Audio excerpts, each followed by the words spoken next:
இன்னும் நம்ம புராதன சமூக மக்களாக தான் இருக்க தவிர நாகரிகம் அடைஞ்ச மக்கள் நம்ம மாற்றம் அடையல. அவங்க எல்லாத்தையும் விமர்சிக்கிறதாக அர்த்தம் கிடையாது. நம்ம அவங்களை விமர்சிக்கவில்லை. எந்த மதம் ஆரம்பிச்சாலும் அந்த மதத்துல எந்த விதமான கருத்துகளும் இருக்காது. ஆனா போக போக அந்த மதங்கள்ல ஆராய்ச்சி செய்து அதை பற்றி தெளிவாக ஒரு முடிவு வர வேண்டும் என்று நாம் தேடி பார்த்த பொழுது நமக்கு கிடைத்த ஒரு செய்தி, அதுக்கு முன்னாடி நடைமுறை இருந்துச்சா அப்படி செய்யறத பார்க்கறதுக்கு முன்னாடி நம்ம மனிதன் எப்படி தோன்றினான். கண்டதை சொல்லுகிறேன், உங்கள் கதையை சொல்லுகிறேன். அன்புள்ள அனைவருக்கும் எனது அன்பான ஜெய்பீம் கலந்த வணக்கம் கூறுவது ஆசான் பிள்ளை. சென்ற பதிவிலே நாம் வேதங்களின் தோற்ற கோட்பாடு சனாதனம் என்று அழைக்கப்படுகிறது என்று நாம் சொல்லியிருந்தோம். அதே வேதங்கள் வைதீக மதத்தின் இலக்கியங்களில் 10 வேறுபட்ட வகைகளில் அதன் தோற்றத்தை கூறுகின்றன என்றும் கூறி, அப்படி வேறுபட்ட வகையில் கூறுவதன் காரணம் ஏன் என்ற கேள்வியும் கேட்டு அதற்கான பதில்கள் நமக்கு கிடைக்காது என்ற ஒரு முடிவோடு சென்ற பதிவு நம்ம முடித்திருந்தோம். இந்த வேதங்கள் வைதீக மதத்தின் ஒரு புனித நூல், எதிர் கேள்வி கேட்கக்கூடாத அதிகாரம் கொண்ட நூல். வேதங்கள் பிழையா தன்மை கொண்டவை, அதாவது அபூர்ஷேயமானவை. அப்படின்னாக்க மனிதனால் படைக்கப்படாதவைகள். ஆகவே தவறுகள், குறையீடுகள் அண்டு பலவீனங்கள் அல்லாத ஒரு பெரிய நூல்கள் இந்த வேதங்கள். அதே போன்று வேதங்கள் ஆதாரமாக கொண்ட எந்த வாதமும் இறுதியானது, முடிவுற்றது. அதை எதிர்த்து மேல்முறையீடு செய்ய முடியாது. இப்படி அவர்கள் அதை அபோஷம் என்று சொல்வதற்கு காரணம் கொண்டு இது ஒரு புனிதமான நூல் என்று சொல்வதற்காக எவ்வளவு சிறந்த நூலாக இருக்கிறதே அந்த மற்றும் மேலும் நாம் ஆராய்ச்சி செய்து அதை பற்றி தெளிவாக ஒரு முடிவு வர வேண்டும் என்று நாம் தேடி பார்த்த பொழுது நமக்கு கிடைத்த ஒரு செய்தி, வேதம் என்னும் புனித நியதி மத சிந்தனையின் மாறுபட்ட கட்டங்களின் பதிவேட்டை கொண்டதாக மட்டுமின்றி அவைகள் ஒவ்வொன்றும் முற்றிலும் எதிர்க்கு எதிரானவை என்று பேராசிரியர் மேக்ஸ் முல்லர் கூறுகின்றார். இதிலிருந்து நாம் தெரிந்து கொள்வது என்ன? வேதம் என்னும் புனித நியதி. நியதினாக்க என்ன? நியதினாக்க நடைமுறை. நடைமுறைனா என்ன அப்படின்னாக்க அதை தெளிவா சொல்றதுனாக்க உதாரணம் சொல்லலாம். உதாரணமாக எம்எல்ஏ, எம்பி எல்லாம் தேர்ந்தெடுக்கப்பட்டவங்க அவங்க போய் பதவி ஏற்பு விழா நடத்துவாங்க. அந்த விழாவில் அவங்க எல்லாம் உறுதிமொழி ஏற்பாங்க. அந்த உறுதிமொழி ஏற்பதுதான் நியதி. நீங்க ஒரு ஜட்ஜா இருந்தாலும் சரிதான், அல்லது கவர்னரா இருந்தாலும் சரிதான், அல்லது சீஃப் மினிஸ்டர், அல்லது எந்த பதவியில் இருந்தாலும் சரிதான், அந்த பதவிக்கு போறப்ப ஒரு உறுதிமொழி எடுக்கணும். அந்த உறுதிமொழி எடுப்பது நியதி. அது உறுதிமொழி எடுத்து கையெழுத்து போட்டாலும் செல்லுபடியாகும். இது இந்திய நாட்டில் இருக்க எல்லா இடத்துலையும் உண்டு. கோர்ட்டுக்கு போனாக்க அங்க முதல்ல சத்திய பிரமாணம் வாங்க பார்த்தீங்களா, அதுவும் ஒரு நியதி. அதான் நியதி. நியதினா நடைமுறை. நடைமுறை செய்யப்படுது, இப்படிதான் செயல்படணும், இப்படிதான் செயல்படணும். திட்டம் மட்டும் சொல்லுது, கண்டிப்பா அதை மீறவும் முடியாது. மத சிந்தனைனா எந்த மதம் ஆரம்பிச்சாலும் அந்த மதத்துல எந்த விதமான கருத்துகளும் இருக்காது. ஆனா போக போக அந்த மதங்கள்ல சிந்தனைகள் தோன்றும், கோட்பாடுகள் தோன்றும், தத்துவங்கள் வரும். இப்படிலாம் அந்த தத்துவம் அடிக்கடி மாறும். ஆனா பல காலமாக இருக்கக்கூடிய அந்த சிந்தனைகளும் கோட்பாடுகளும் தத்துவங்களும் மாற்றத்துக்கு நடந்துகிட்டு இருக்கும். ஆனா நம்ம இந்த வேதங்கள்ல மட்டும் மாற்றமே இல்லைன்னு சொன்னாங்க. ஆனா இங்க என்ன சொல்றாங்கன்னாக்க இந்த மாற்றங்கள் நடந்திருக்குது, அந்த நாட்டங்களை பதிவு செய்து வைத்திருக்கிறார்கள் என்று சொல்றாங்க. ஆகவே இந்த பாருங்க, இந்த இதுல அந்த மத சிந்தனைகள் மாறுபட்ட காலகட்டங்கள் இருந்த அந்த சிந்தனைகள் அந்த மாற்றங்களை பதிவு செய்து வச்சிருக்கிறாங்க. அந்த பதிவு செய்யப்பட்டு வச்சது ஒன்றுக்கு ஒன்று எதிரானதாக, முற்றிலும் எதிரானதாக இருக்கிறது என்று அவர் சொல்லியிருக்காரு. யாரு? டாக்டர் மேக்ஸ் முல்லர் அவர் சொல்ற ப்ரொஃபசர். இதை நம்ம உதாரணத்துல சொல்லலாம். இந்த வேதங்கள் ஆரம்பித்த காலம்னா ஆரிய காலம், வேத காலத்துல அப்ப இருந்த இந்த வைதிக மதத்தை சார்ந்தவர்களும் அல்லது ஆரியன் அழைக்கப்பட்டவர்களும் அசைவம் சாப்பிட்டாங்க. எல்லாரும் அசைவம் சாப்பிட்டாங்க. ஆனா ஒரு காலகட்டத்துல அந்த அசைவத்துல இந்த மாறி எல்லாம் சைவத்துக்கு மாறினாங்க. முந்தைய அசைவம் சாப்பிட்டவங்க நேரு மாறாக சைவத்துக்கு மாறுறாங்க. அதுதான் மாறுபட்ட காலகட்டம். ஒரு காலகட்டத்துல அவங்க எல்லாருமே அசைவமா இருந்தாங்க, ஒரு காலத்துல அவங்க எல்லாமே சைவமா மாறிட்டாங்க. அதுவும் நேர் எதிராகும். அதே மாதிரி இன்னொரு உதாரணம் சொல்லலாம். உங்களுக்கு ராஜாஜின்னு ஒன்று கேள்விப்பட்டிருப்பீங்க. சுதந்திர இந்தியாவின் முதல் கவர்னர் ஜெனரல், தமிழ்நாட்டுக்கு சீஃப் மினிஸ்டர் எல்லாம் இருந்திருக்கிறாரு. அவர் இன்னும் ஒரு காலத்துல தான் குலக்கல்வி திட்டம் வந்துச்சு. அதை எதிர்த்து நம்ம எல்லாம் போராடி இருக்கோம். அதெல்லாம் உங்களுக்கு தெரியும், அந்த வரலாறுலாம் தெரியும். அந்த ராஜாஜியை பத்தி சொல்றப்ப எங்க ஸ்கூல்ல நாங்கள் படிக்கிறவங்க சொல்லுவாங்க, அவருக்கு அதிகமான மூளை, சிறந்த மூளை இருக்கிறாங்க. அமெரிக்காக்காரவங்க அவரோட மூளையை ரிசர்வ் பண்ணி வச்சிருக்காங்க. இறந்த பிற்பாடு மூளையை போய் நாங்கள் ஆராய்ச்சி செஞ்சுருவாங்க. இவ்வளோ அறிவாளி எப்படி உலகத்தை பிறந்தா அப்படி இருந்தாங்கன்னு ஆராய்ச்சி சொல்லுவாங்க. அது எவ்வளவு உண்மை நீங்களாம் கண்டுபிடிச்சிங்க. அப்பேற்பட்ட மூதறிஞர் ராஜாஜி அவரும் தந்தை பெரியார் நண்பர்கள். அவர் தந்தை பெரியார் அவர்கள் ராஜாஜி வீட்டுக்கு போயிருக்காரு ஒரு தடவை. போயிருந்தப்ப அவருடைய ராஜாஜி மகள் வந்து அவங்கள பார்க்கல.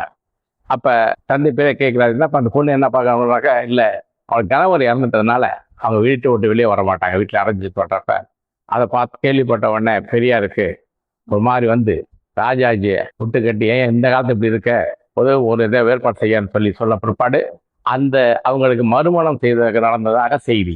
இது எதை காட்டுது? முந்தி இந்த வேதத்தின் நியதிப்படி விதவையானவங்க மறுபடியும் மறுமணம் செய்து கொள்ளக்கூடாது இருந்ததை மாற்றி இப்ப அவங்க எல்லாருமே மறுமணம் செய்து கொள்கின்ற அந்த மாற்றத்துக்கு வந்துட்டாங்க. அதே போலதான் அந்த வைதிக மதத்துல இருக்கவங்க எல்லாருமே கடல் கடந்து செல்லக்கூடாது என்பது நியதி. இன்னைக்கு அவங்க அதிகமான பேர் வெளியே செஞ்சிருக்கிறது எல்லாமே அவங்க தான். இப்படி அவங்க வேதத்துல சொன்னதுக்கு மாறாகவும் பல காலகட்டங்களில் மாற்றி எதிர்மறையா நடந்துட்டு இருக்காங்க. அதையும் அதுல பதிவு பண்ணியிருக்காங்கன்னாக்க இதுல என்ன தெரியுது? வேதம் மாறாதது அப்படின்னு சொன்னாங்க, ஆனா வேதத்துல இருக்க கருத்துக்கள் எல்லாமே மாறி வந்திருக்கிறது அப்படிங்கிறது. அவங்க எல்லாத்தையும் விமர்சிக்கிறதாக அர்த்தம் கிடையாது. நாம் அவங்களை விமர்சிக்கவில்லை, மாறாக அதற்கு உண்மையை ஆராய வேண்டி நாம் எல்லாம் சேர்ந்து அதை ஒரு ஆய்வு நடத்தி நம்மளோட புரிதல் ஏற்படுத்த வேண்டிய காரணத்துக்காக நாம் செய்தோமே தவிர மற்றபடி அவர்கள்ட்ட கூட விமர்சிக்க வேண்டிய அவசியம் நமக்கு இல்லை. அது விமர்சனம் ஏற்றுக்கொள்ள வேண்டும். நமக்கு ஏற்பட்ட ஐயத்தை தெளிவுபடுத்தவும் உண்மையை கண்டுபிடிப்பதற்காக தான் நம்ம இதை பற்றி பேசணும். ஆக ஐயம் வராம தெளிவு வராது, உண்மை வராது. இது அறிவை தெரிஞ்சு கொள்ளணும்னாக்க முதல்ல நமக்கு நோக்கம் என்ன செய்யணும் அப்படின்னாக்க நம்ம ஐயத்தை தெளிவுபடுத்துறதுக்கு நம்ம உண்மை அறியறதுக்கு முயற்சிக்கிறோம். இதுக்கு அம்பேத்கர் ஐயம் தெளிவு பெற அம்பேத்கர் கூறிய அறிவுரை, உண்மை காணும் ஆர்வம் முதலில் ஏற்பட வேண்டும். இந்த ஆர்வம் வர வேண்டும் என்றால் ஐயம் எழுப்பும் மனப்பான்மை ஏற்பட வேண்டும். ஏனென்றால் ஐயம் இல்லை என்றால் ஆய்வு நடக்காது, ஆய்வு இல்லையேல் அறிவு வளராது. ஏனென்றால் அறிவு என்பது நாம் விரும்பினாலும் விரும்பாவிட்டால் நம்மிடம் வந்து சரிகின்ற பொருள் அல்ல. தேடி தேடித்தான் அடைய முடியும். பெரும் முயற்சியின் அதன் காரணமாக பெரும் தியாகம் செய்வதன் விளைவாகத்தான் அறிவு கிட்டுகிறது. இந்த அறிவுல நம்ம தெரிஞ்சுக்கிறதுனாக்கா அறிவும் உண்மையை தெரிந்து கொள்வதே நம்ம முக்கிய நோக்கம். இந்த அறிவுல உண்மையை தெரிஞ்சுக்கிறது முக்கிய நோக்கம். அம்பேத்கர் வழிகாட்டுதன்படி என்ன சொல்றாருனாக்க, உண்மையை தெரிஞ்சு எந்த வழினாக்க, know truth as truth, untruth as untruth. உண்மையை உண்மை என்று தெரிந்து கொள், பொய்மையை பொய் என்று புரிந்து கொள் என்று உண்மையை தெரிஞ்சதை வலியுறுத்துறாரு. அதே மாதிரி he that will not reason is a bigot, he that cannot reason is a fool, he that dare not reason is a slave.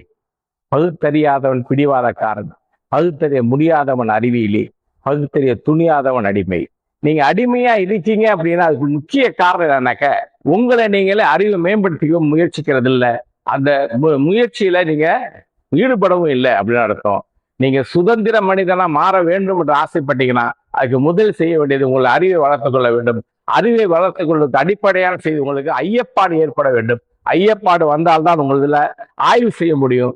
ஆய்வு செய்தாதான் உங்களுக்கு அறிவு வளரும். அறிவு வளர்ந்தாதான் உண்மை தெரியும். டவுட் வரணும், என்கொயரி பண்ணணும், இன்டெலிஜென்ஸ் நாலேஜை நீங்க ஏற்படுத்திக்கணும். அந்த நாலேஜ் இன்டெலிஜென்ஸ் பண்ணாதான் உங்களுக்கு ட்ரூத் என்பது கிடைக்கும். ஆக இது முதல் முக்கியமாக நம்ம தேவை அறிவை வளர்த்துக்கணும். இந்த அறிவை வளர்த்துக்கிட்டாதான் நம்ம எல்லாத்தையும் செய்ய முடியுமே தவிர வேற முடியாது. இந்த அறிவை வளர்க்காத காரணத்தெல்லாம் புரிஞ்சுக்க வேண்டியதா இருக்கு. என்னன்னாக்க, நம்ம இன்னைக்கும் அடிமைகளாகவும் கொத்தடிமைகளாக இருக்கிறது முக்கியமான காரணம் நம்மளுடைய அறிவை வளர்த்துக்கிட்டு கேள்வியை அவங்கள்ட்ட கேட்டது நம்ம இந்த ஐயத்தை போக்கிக்காத காரணத்தாலதான். அதுக்கு உதாரணம் சொல்ல போனாக்க, நம்ம ஊர்ல திருவிழா நடத்துவாங்க. நம்ம குலதெய்வ கோயிலுக்கெல்லாம் போறோம். வீட்டுல எல்லா விசேஷம் நடத்துறோம், வீட்டு விசேஷம் நடத்துறோம். எல்லா விஷயம் பாருங்க, எல்லாத்துலயும் சடங்குகளும் பண்ற சம்பிரதாயங்களையும் யோசிச்சு பார்த்தீங்கன்னாக்க அதை பத்தி தெரிஞ்சுக்குவீங்க. இதை பத்தி மொத்தமா சிந்திச்சீங்கன்னா ஒரு 4 நமக்கு கிடைக்கும். இந்த விழாக்கள் இந்த இதெல்லாம் நடத்துறப்ப நமக்கு கிடைக்கிற முக்கியமான செய்திகள் என்னன்னாக்க, 4 என்னன்னாக்க, 1 பரம்பரை பெருமை பேசுதல், அல்லது குடிப்பெருமை பேசுதல், அல்லது நம்பிக்கை கொள்ளுதல், அடுத்து சாதி பெருமை பேசுதல், கடைசியாக போல செய்தல் என்று சொல்ல போது போல கண்டு ஒழுகுதல். ஆங்கிலத்தில் இமிட்டேஷன் அழைப்பார சமூகத்துல அந்த இமிட்டேஷன் எல்லாரும் அந்த நடத்திட்டு தான் இருக்க தவிர இதனால மாற்றம் அடைதல். இந்த இதெல்லாம் செய்யறப்ப ஒன்னே ஒண்ணு மட்டும் கிளீனா தெரியுது, நம்ம எல்லாம் இன்னும் நம்ம புராதன சமூக மக்களாதான் இருக்க தவிர நாகரிகம் அடைஞ்ச மக்கள் நம்ம மாற்றம் அடையல. புராதன சமூக மக்கள்கிட்ட தான் இந்த குடிப்பெருமை, இந்த சாதிய பெருமை, இந்த குலதெய்வ கும்பிடுதல், அது சம்பிரதாயங்கள், சடங்குகள், சம்பிரதாயங்கள் இதெல்லாம் இருக்குமே தவிர, இன்னும் நம்ம வந்து ஒரு வண்ணத்துல ட்ரெஸ் போட்டுக்கிறது, இல்ல ஒரு காப்பு கட்டிக்கிறது, ஒரு செய்திகள்லாம் வந்து பழைய செய்திகள். இந்த மாற்றங்கள் நம்ம அடையாம நம்ம இருக்கோம்னா, அவங்க மாற்றம் அடைஞ்சிட்டாங்க. ஆனா நாம மாற்றம் அடையல. இந்த மாற்றம் அடையாதனாலையும் அடைஞ்சதுனால என்ன வித்தியாசம் வருதுனாக்க, அவங்களால வந்து நவீன சமூகமாக மாறுவதற்கான முன்னேற்றம் நடக்கப்படுகிறது. ஆனால் நாம் இன்றும் புராதன சமூகமாக இருப்பதனால நம்ம சிந்தனையை வளர்த்துக்கிறத மறந்துட்டோம் நம்ம எல்லாமே. ஆகவே நம்ம சிந்தனையை வளர்த்துக்கிட்ட, அறிவை வளர்த்துக்கிட்ட பிற்பாடு நாம் கேட்கக்கூடிய முதல் கேள்வி எதாக இருக்கும்? நான் யார், நீ யார்? நான் யார், நீ யாருன்னு கேள்வி கேட்கறதுக்கு முதல் கேள்வி ஆரம்பிக்க காரணமே உங்களுக்கு புரியும் நினைக்கிறேன். நம்மளை பத்தி நம்ம புரிஞ்சுக்கிறது. உன்னை எறிந்தால் உன்னை யாரும் சினிமா பாட்டுகள் இருக்கு, நல்லா கேட்டு பாருங்க, அது அர்த்தம் புரியும். நீங்க தலை குனியாம வாழணும்னாக்கா நீங்க உங்களை பத்தி முதல் தெரிஞ்சுக்கணும். அந்த நீங்க தெரிஞ்சுக்கிட்டா தான் அந்த கேள்வியில தொடர் கேள்வி வரக்கூடிய அடுத்த கேள்வி, மனிதனின் தோற்றம் என்ன அப்படின்னு ஒரு கேள்வியில முடிப்பீங்க. அந்த மனிதனின் தோற்றம் என்ன, இந்த நமக்கு தெரிந்த அந்த நாம் எந்த இதை சார்ந்திருக்கின்றோமோ அந்த மதங்களை நம்ம கேட்டால், குறிப்பாக கிறிஸ்துவத்திலும் இஸ்லாத்திலையும் கேட்டீங்கன்னா அவங்க எல்லாமே ஆதாம் ஏவாள் கதை சொல்லுவாங்க.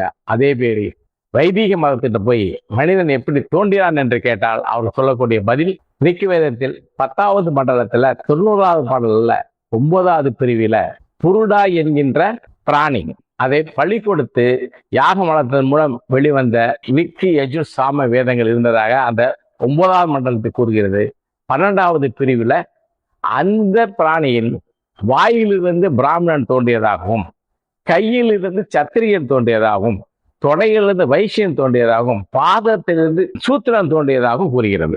ஆக அதை தொடர்ந்து அதே போன்றே மற்ற வைதிக இலக்கியங்களும் இதை பின்பற்றியே இந்த 4 வர்ண தோற்றங்களும், 4 வகையான மனிதனை பிரிக்கப்பட்ட அந்த 4 வகை வர்ண தோற்றங்களும் 4 வகையாக இருக்கின்றது என்று எல்லோரும் அதையே வழிமொழிகிறார்களே தவிர மாற்று சிந்தனையால் கூறவில்லை. அடிப்படை சிந்தனையை கொடுத்தது இந்த ரிக்வேதத்தில் உள்ள இந்த 10வது மண்டலத்தில் உள்ள 90வது பாடல்களில் உள்ள 12வது பிரிவு. அது என்ன சொல்லியிருக்கு, அதுதான் எல்லாமே சொல்றாங்க. ஆக இந்த மனிதனின் தோற்றம் சமநிலையற்ற, வேறுபாடு உள்ளதாக தோற்றத்திலேயே இருக்குதுன்னு அவங்க சொல்றாங்கனாக்க அதுல நமக்கு சந்தேகம் தோன்றுது. அதனால இந்த இலக்கியங்கள் எல்லாமே கிபி 1ஆம் நூற்றாண்டுக்கு பின் தோன்றியவை. மனிதன் எப்படி தோன்றினான் அப்படின்ற ஒரு கேள்விக்கு நம்ம உண்மையே போகணும். அதுக்கு இன்றைக்கு நமக்கு இருக்கிற செய்திகள் எப்படின்னாக்க, இன்றைக்கு இருக்க விஞ்ஞான உலகத்துல ஏற்றுக்கொண்ட செய்தி டார்வினுடைய தியரி தான். அவருடைய கோட்பாடுகள் தான், மனித உருவ கோட்பாடு தான் ஏற்றுக்கொள்ளப்பட்டிருக்கிறது. அதை பத்தி நிறைய அறிஞர்கள், சுபவி, எஸ்ரா, நிறைய அறிஞர்கள் தமிழ்நாட்டில் அதை பதிவு போட்டிருக்காங்க. தயவுசெய்து அதை பார்த்து பாருங்க. நம்ம அதை பத்தி இந்த விதத்துல சொல்ல வேண்டிய அவசியம் இல்லை. நமக்கூட வேலை வந்து இந்த மனிதர்கள் தோற்றத்தை பத்தி சொன்னீங்கன்னாக்க அவர்களின் மீது முக்கியமாக நம்ம சொல்ல வேண்டிய செய்தி என்னன்னாக்க, இந்த மனிதர்கள் தோன்றியது தென்னாப்பிரிக்காவில், ஆப்பிரிக்கா கட்டத்துல. அங்க பழுகி பெருகிய அந்த குழு தன்னுடைய உணவு மற்ற இடங்களுக்கு பரவ ஆரம்பிச்சாங்க. அந்த பரவுதல் வந்து 2 வகையா நடந்திருக்குது. ஒண்ணு, பிரியாத அந்த உலகத்துல பூமியில அவங்க கோட்பட்டம் வந்து அவங்க ஆப்பிரிக்காவில இருந்து அடுத்தது நம்ம ஆசிய கண்டத்து பக்கத்தில் இருக்கிற தமிழகத்திற்கு வந்து தமிழகத்தின் மூலியமாக மேல வடக்கு நோக்கி சென்று மற்ற இடத்தில் பரவினார்கள் ஒரு செய்தி. இன்னொரு முறை அதே அவர்கள் ஆப்பிரிக்காவின் வடக்கு நோக்கி பயணம் செய்து அங்கிருந்து எகிப்து மற்ற ஏரியாக்கெல்லாம் பரவி இருந்து அங்க இருக்கின்ற மலைத்தொடர்கள் அவங்க தங்கியிருந்து அங்கிருந்து பரவுனாங்க. ஈரான், ஈராக்ல அப்படியே பரவுனாங்க அப்படின்னு ஒரு செய்தி. இப்படி எந்த செய்தியாக இருந்தாலும் அப்படி வந்தவங்க நேரம் ஒரு பகுதியில வந்து கைபர் புலன் கலவையாக இந்தியாவுக்கு வந்தவங்க, கைபர் புலன் கலவையாக அப்படி மேலே சென்றவங்க சைனா வழியாக சேர்ந்து அப்படியே போய் திபேத் வழியாக இந்தியாவின் கிழக்கு பகுதியை வந்து சேர்ந்தார்கள் அப்படின்ற ஒரு முறைகளை சொல்றாங்க. 2 முறைகளை சொல்றாங்க. அப்படி கைபர் புலன் கலவை வழியாக வந்தவர்கள் பல ஆண்டுகளாக கிமு 3000 இந்த பயணங்கள் தொடர்ந்து வந்திருக்கு. நிறைய பேர் வந்திருக்காங்க. அப்போ சிறு சிறு குழுவாக வந்தவர்கள் மிக அதிகமாக வந்தது கிமு 1500க்கு பின். அப்படி வந்தவர்களை ஆரியர்கள் என்று அழைத்தார்கள். கிமு 1500 பின்னாடி வந்தவர்கள் ஆரியர்கள் என்று அழைப்பதற்கு காரணம், அவர்கள் வரும்பொழுது குதிரையோடு வந்தார்கள். அப்பொழுது கிமு 1600க்கு பின் தான் குதிரை என்பது மனித பழக்கத்திற்கு உண்டானது. அவர் வந்த காலகட்டம் 1700 குதிரை கூட வந்ததால் அவர்களது ஆரியர்கள் என்று அழைக்கப்பட்டார்கள். அவர்கள் துணைக்கண்டத்தில் இந்த தீபகற்பத்தில் அவர் நுழைந்த பொழுது இந்தியாவில் அப்பொழுது குடியிருந்தவர்கள் தாசர்கள், தஸ்யூக்கள் என்று அழைக்கப்பட்டார். இந்த 2 பேர்த்துக்கும் இடையில எந்த விதமான சண்டை நடந்ததாக இல்லை. அப்ப தாசர்களும் தஸ்யூக்களும் விவசாயம் செய்து பிழைத்து அங்கே குடியிருப்புகளாக வாழ்ந்து கொண்டிருந்தார்கள். ஆனால் ஆரியர்கள் நாடோடிகளாக இருந்தார்கள். அவர்களோட கையில் இருந்தது அப்பொழுது ஆடு மாடுகள் மட்டுமே வைத்துக் கொண்டது பழக்கமா இருந்ததை தவிர அவர்களுடைய கையில வேற எதுவும் கிடையாது. நாடோடி வாழ்க்கை வாழ்ந்த காரணத்தினால் அவர்களுக்கு வானசாஸ்திரத்தில் அவர்கள் சேர்ந்தவர்களாக இருந்தார்கள். அவர்கள் இங்கிருந்த மக்களுக்கு விடையே எந்த விதமான போர் நடந்ததாக எந்த இடத்திலும் சாட்சிகள் இல்லை, எந்த சான்றும் இல்லை. மாறாக இவர்களுடைய கைகலப்பு மற்றவர்கள் நடந்திருக்கின்றது. அப்படி நடக்கும் பொழுது ஒரு நிகழ்வு நடக்கிறது. அந்த குடியிருப்பு மக்களை அவர்கள் கவருவதற்கு காரணமாக இருந்தது அவர்களுடைய பொருளாதார நிலை. அப்ப விவசாயம் செய்து வச்சிருந்தவங்க மக்கள்கிட்ட அவங்கள்ட்ட தானியங்கள் சேமித்து வைத்திருந்தார்கள். அவர்களிடமும் கால்நடை இருந்தது. நாடோடியாக வந்தவர்களிடம் தானியங்கள் இல்லை, கால்நடைகள் இருந்தாலும் அந்த காரணத்தினால அவங்களுக்கு தேவையின் காரணமாக குடியிருந்த அந்த மக்களிடமிருந்து திருட முற்பட்டார்கள். திருட முற்பட்டவர்களுக்கு அவர்களுக்கும் கை கலப்பு நடப்பட்ட 2 பேருக்கு போராட்டம் நடைபெற்றது. அந்த போராட்டத்துல அவங்களுக்கு பிரச்சனை இருந்துச்சு. அப்ப சிதறுண்ட மக்கள் தோன்றினார்கள். அப்ப சிதறுண்ட மக்கள் எப்படி தோன்றுறாங்கன்றதுக்கு உங்களுக்கு உதாரணம் சொன்னோம். அது முக்கியமா பார்க்க வேண்டியது என்ன அப்படின்னாக்க, ஒரு 5-10 வீடு இருக்கப்ப இங்கேருந்து வரவங்க தாக்குறாங்கன்னு வச்சுக்கோங்களேன். இவங்க எல்லாத்தையும் இவங்க ஜெயிச்ச பிறகு இவங்க இங்க இருந்துருவாங்க, இங்க இருக்க மக்கள் எல்லாம் வெளியேறிடுவாங்க. இப்ப பண்ணவங்க சிதறுண்ட மக்களை மாறிடுறாங்க. சிதறுண்ட மக்களை மாறினவங்க அவங்களோட பொழப்பு தேடி வாழ்வாதாரம் தேடி தங்குன்றப்ப வேற யாராவது ஒரு இடத்துல போய் அங்க போய் இவங்க தஞ்சடைவாங்க. அப்ப தஞ்சை அடைகிறவங்க அவங்களோட 2 பேருக்கு ஒரு காம்ப்ரமைஸ், 2 பேருக்கு ஒரு உடன்படிக்கை ஏற்பட்டு அவங்கள ஊருக்கு வெளியே தங்க வைப்பார்கள். அப்படி ஊருக்கு வெளியே அவங்க தங்க வைக்கிற காரணத்தினால அவங்க சிதறுண்ட மக்கள் ஊருக்கு வெளியே தங்கனால அந்த ஊருக்காரவங்களுக்கு வேற்று மனிதர்கள் ஏற்படுகின்ற தாக்குதல்கள் தங்களை காத்துக் கொள்ளக்கூடிய ஒரு அபிப்பிராயம் இருக்கும். இது இங்க மட்டும் இல்லை, உலகத்தில் அத்தனை பகுதியிலும் இதே மாதிரி நடந்துகிட்டு இருந்தது. இது சாதிய பண்பு உருவாகின்ற காரணம் சில பேர் சொல்றாங்க, சில பேர் இல்லை என்றாங்க. அதை பத்தி நம்ம பின்னே அடுத்த பதிவுல பார்ப்போம். ஆனா இப்ப சிதறுண்ட மக்களும் தோன்றினார்கள். அவர்களும் தெரிந்து கிராம அமைப்பாக மாறியது. இப்படி ஆரியர்கள் பல கிராமங்களை அங்க ஆக்கிரமிச்சாங்க, அவங்களும் அமைச்சாங்க. அப்படி ஆரம்பிச்சதுக்கு பேரு 3 வகையான கிராமங்கள் ஆரியது. அந்த டைம் வரப்ப அவங்க நடந்தது என்னன்னாக்கா, ஒண்ணு சிறு வீடுகள், அந்த வீடுகளோட கூட்டங்களா சேர்ந்துட்டாக்க அவங்க என்ன ஆகுதுனாக்கா கிராமம் ஆயிடுது. கிராமத்துக்கு மேல அப்புறம் மட்டும் போனாக்க டிஷ், இது கொஞ்சம் கிராமத்துக்கு பெரிய கிராமம். ஒரு 5-10 வீடுகள் இருந்தது, இப்போது 10-15-20 வீடுகளை மாறினது. அதுக்கு மேல போனாக்க அதுக்கு பேரு ஜனா. ஒரு சிறு வீடுகளாக இருந்தவை கொஞ்சம் நிறைய வீடுகளை சேர்ந்து அது பேர் கிராமம் என்று அழைக்கப்பட்டது. கிராமத்துக்கு பெரிய கிராமம் டிஷ் என்று அழைக்கப்பட்டது. அதுக்கு நிறைய இருந்த போய் ஜனா என்று அழைக்கப்பட்டது. ஆனால் அந்த காலங்களில் நகரங்கள் இல்லை, டவுன்ஸ் இல்லை. அப்படின்னாக்க வீடுகள் கல்ல கட்டின வீடுகள் கிடையாது.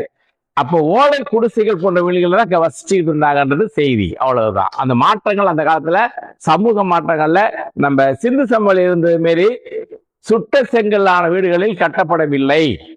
அது நம்ம தெரிஞ்சுக்கணும். ஆக இப்படி இருந்தவங்களுக்கு இந்த தலைவர், இவங்களுக்கு கிராமத்துல இருந்த தலைவருக்கு பேரு வைசியா. இந்த விஸ்ஸுக்கு தலைவராக இருந்தது விஸ்பால். இந்த ஜனாவுக்கு தலைவராக இருந்தது ஜனாஸ். இவங்க தான் தலைவராக இருந்தாங்க. இவங்கள ஆட்சி நடந்துகிட்டு இருந்தது. அப்படி நடந்துகிட்டப்ப அப்ப சின்ன சின்ன வீடுகள்லாம் சேர்ந்து மொத்தமா ஒரு பெரிய குடும்பமா மாறின பிற்பாடு அவர்களுக்கு தேவை அதிகமாயிடுச்சு. அந்த தேவை அதிகமானப்ப அவங்க தேவையை பூர்த்தி செய்யறதுக்கு ஏதாவது செய்யணுன்றப்ப அவங்களுக்கு தேவைப்பட்ட செய்திகளை அவங்க செய்ய ஆரம்பிச்சாங்க. அவங்க செஞ்சதுக்கு பேரு அவங்க என்ன செஞ்சாங்க அப்படின்னாக்க, முதலில் அவங்க ஒரு புதிய திட்டத்தை தீட்டுறாங்க. அந்த திட்டம் என்னன்னாக்க, தன்னுடைய தேவையை பூர்த்திக்கிற நம்ம மக்களே வச்சு செஞ்சுக்கணும் அப்படின்றப்ப அவங்க எல்லாம் ஒரு குழு அமைக்கிறாங்க. அந்த குழுவுக்கு பேரு மண்வந்தர். இவங்க எல்லாம் சேர்ந்து ஒவ்வொரு காலகட்டத்துக்கும் அந்த எல்லாம் சேர்ந்து இந்த மண்வந்தர் ஒரு நிகழ்ச்சி. இந்த மண்வந்தர் நிகழ்ச்சி என்ன செய்வாங்கன்னாக்கா, அந்த ஊர்ல இருக்க எல்லா ஆண்களும் ஒன்னா சேர்ந்து நின்றுக்கிட்டாங்கனாக்க அப்ப அவங்க ஏதாவது குழு அமைப்பாங்க. அந்த குழுவுக்கு பேர் 2 ஏற செய்வாங்கனாக்க, அந்த குழுவுக்கு தலைவர் மனு, அதுல இருக்க குழு உறுப்பினர்கள் சப்தரிஷிகள்.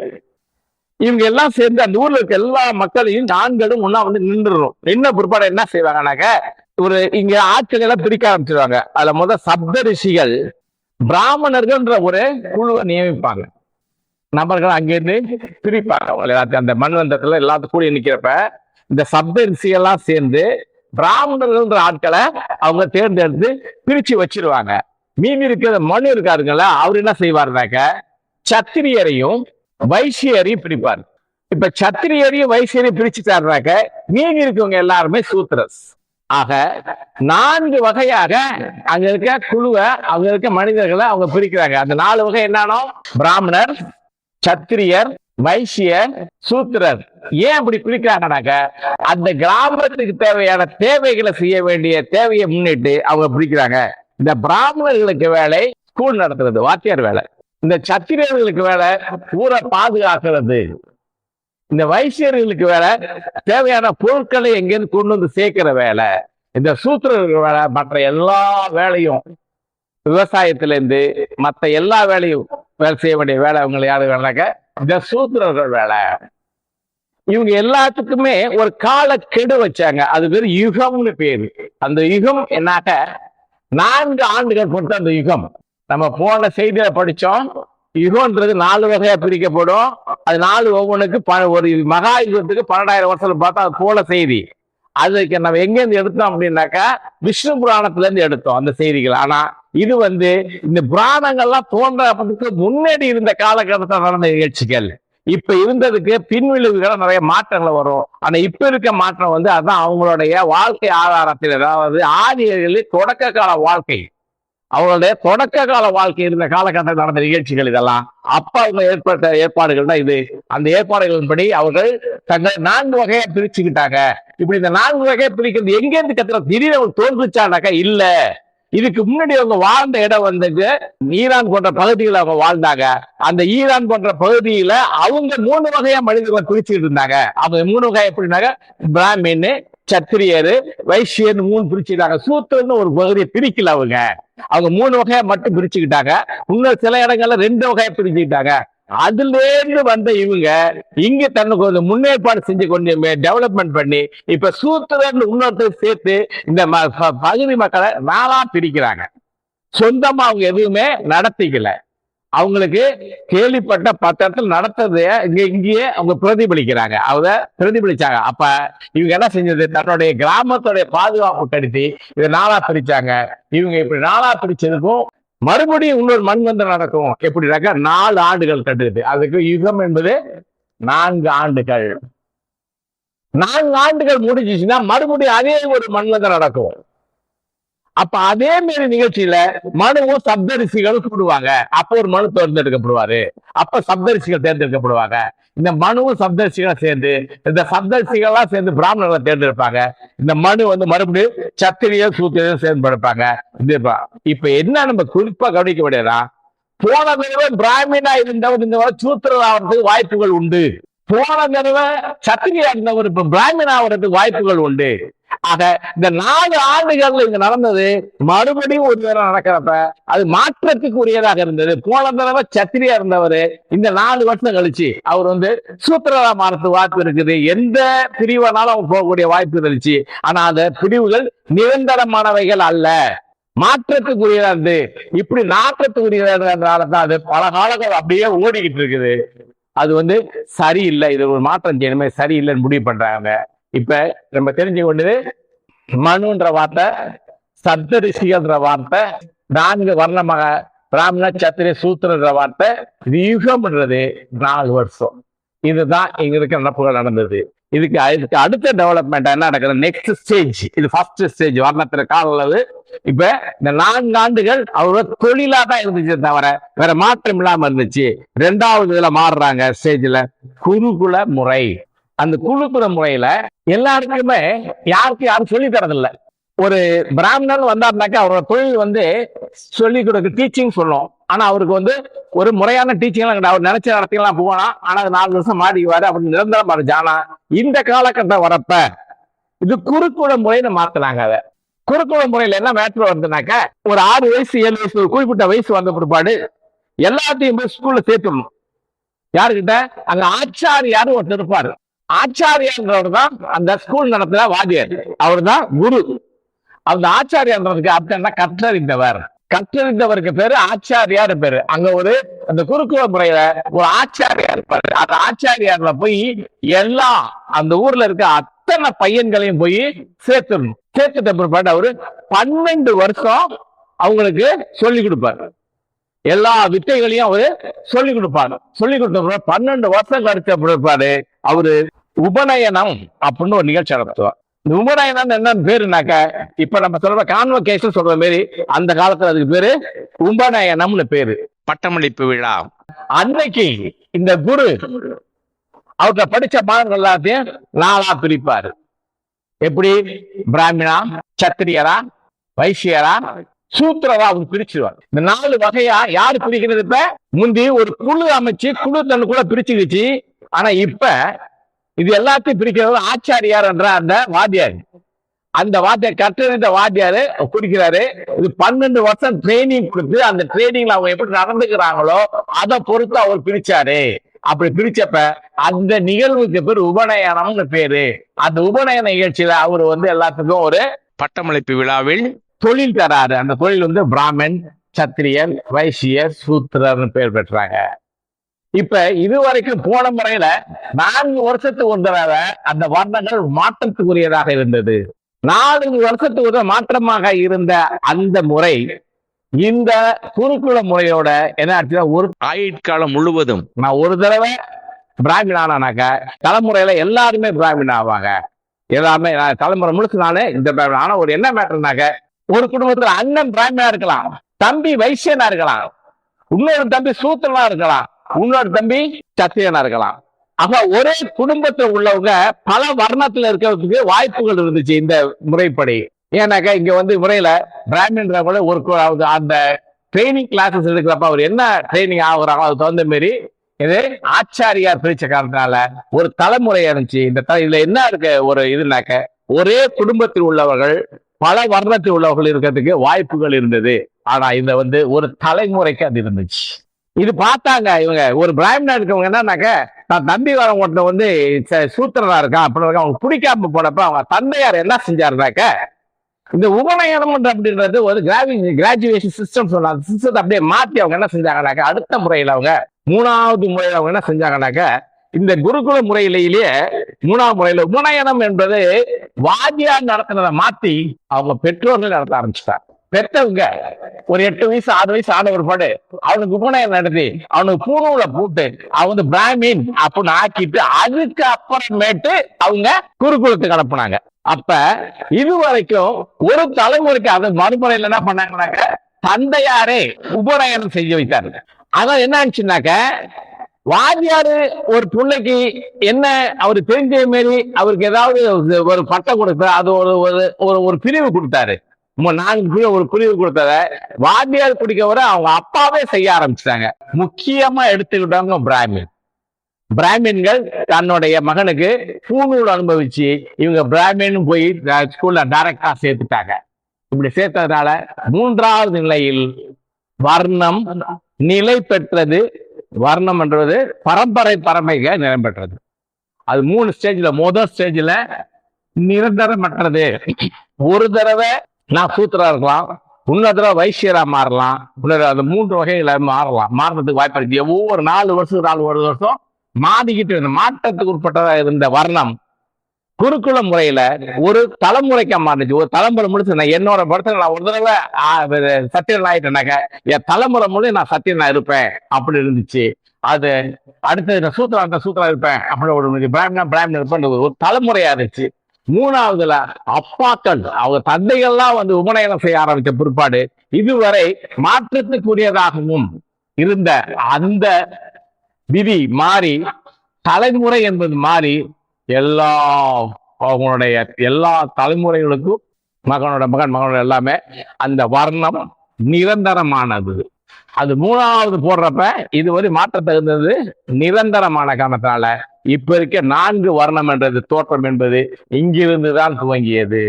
தேவையின் அடிப்படையிலுமா இருப்ப யாரோ கையில தடி எடுத்தவன் தண்டல்காரன் சொல்றது மாதிரி இந்த வர்ணத்தை தனக்கு சாதகமா மாத்திக்கிட்டு பிராமின் என்ற சமூகம் தனது மகன்களுக்கு தானே பூணூல முறைக்கு அந்த உபநயன நிகழ்ச்சியை ஆசிரியர் செய்யல மாத்தி தானே செய்ய ஆரம்பிச்சதுல இருந்து வர்ணங்கள் பரம்பரையாக மாற்றப்பட்டன. இப்படி ஆரம்பித்த பரம்பரை வர்ணம் பல பிரிவுகளாக மாற்றப்பட்டு சாதிகள் தோன்றுவதற்கு காரணமாகி இருந்தது. ஆக இந்த சாதியை தோன்றிய வரலாற்றை அடுத்த பதிவில் பார்ப்போம் என்று கூறி உங்களுக்கு ஒரு வேண்டுகோள் விடுக்கிறது. இதுவரை நீங்கள் பார்த்திருப்பீங்க, யாருமே சப்ஸ்கிரைப் பண்ணாத சப்ஸ்கிரைப் பண்ணி பாருங்க. உங்களை வேண்டி கேட்டுக்கிட்டேன். இன்னும் நிறைய அடுத்த செய்திகள், சாதிகள் வருது, அதுக்கு அடுத்தது பௌத்த மதத்தை பற்றிய செய்தியெல்லாம் வரப்போகுது. உங்களுக்கு இதுவரை இருந்து கேட்டதுக்கு நன்றி கூறி உங்களை விடைபெறுகிறேன். நன்றி, வணக்கம்.